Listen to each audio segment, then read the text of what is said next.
నాకు ఒక తల్లి ఇలా చెప్పిందండి ఒకరోజు.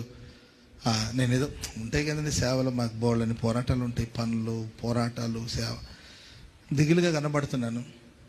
కొంతమంది ముఖానికి మాస్క్ వేసుకొని కవర్ చేస్తారు, కొన్ని జీవితాలకి మాస్క్ వేసినా కూడా కనబడుతుంది, గుర్తుపట్టేస్తారు. మన హృదయంలో ఉండేది ముఖంలో ప్రతిబింబిస్తుంది కదండి, అర్థం కాదండి మన ముఖం.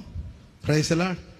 ఆ తల్లి నా దగ్గరికి వచ్చి ఇలా చెప్పింది, అయ్యా ఏంటి దిగులుగా ఉన్నట్టున్నావు అని. అంటే దిగులే ఉందమ్మా, బాగానే ఉన్నానంటే.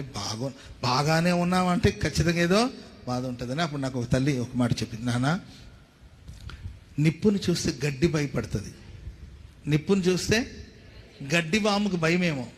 గడ్డి వాములు ఉంటాయి, ఆ గడ్డి వాములు దేనికి భయపడుతుందండి?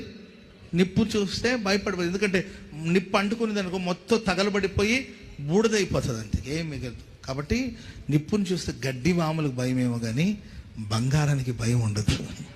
Praise Lord. ఎందుకంటే అది ఆ బంగారం ఎలాంటి అగ్ని పరీక్షలు గుండా వెళ్ళినా శుద్ధ సువర్ణముగా మార్చబడుతుంది. కాబట్టి అబ్రామయ్య నీవేం భయపడొద్దు, నీవు గడ్డివి కాదు శ్రమను చూసి కాలిపోవడానికి, నువ్వు బంగారం.